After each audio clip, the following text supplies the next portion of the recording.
欢迎观看老爸的时光。今天制作一款果仁大列巴面包。相对于普通面包口感要松软，但是大列巴面包是逆着来的，口感要紧实。今天分享的是改良过的大列巴面包，做起来比较简单。虽然说不如正宗的俄罗斯大列巴口感紧实，但是吃起来也是非常的香的。好了，话不多说，接着就来开始分享制作。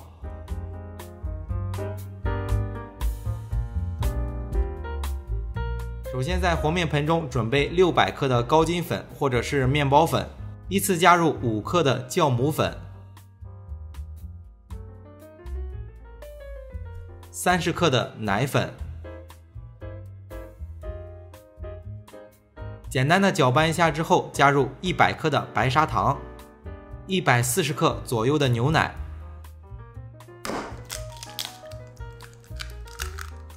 接着打入3个全蛋，加入20克的食用油，建议用味道比较小的，比如说玉米油，再加入20克的黄油、2克的食用盐。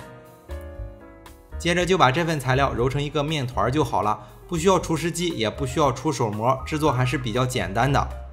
今天分享的这款大列巴是改良过的，不是很正宗。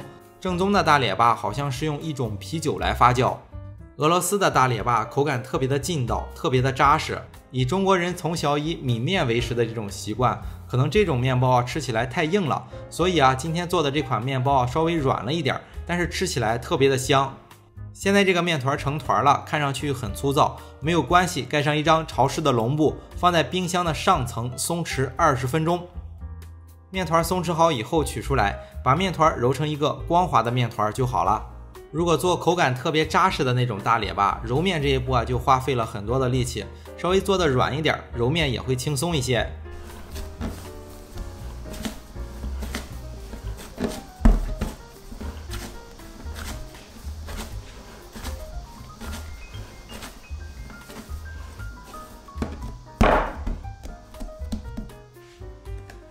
面团揉好以后就1分为2，然后团成2个面团。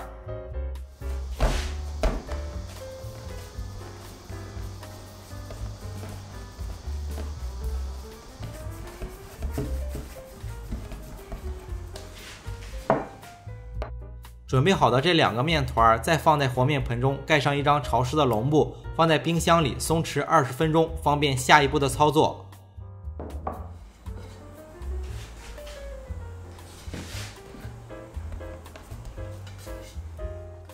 面团松弛好以后，用擀面杖把面团摊成一张长方形的面皮。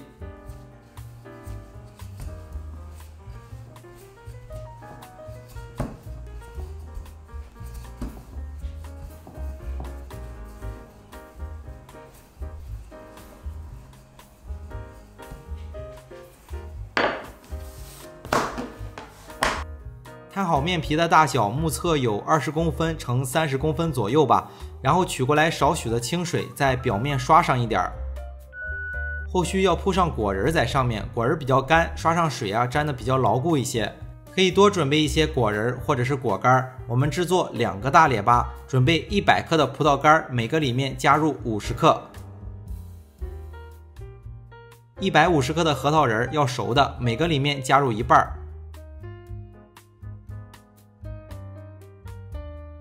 100克的黑加仑葡萄干也是每个里面添加1半。添加完之后就把面皮卷起来，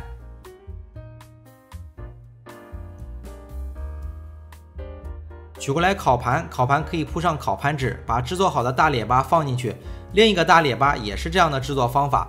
2个全部制作好以后，就可以放在烤箱里醒发。醒发的时候，烤箱的下层可以放一盘温水辅助醒发。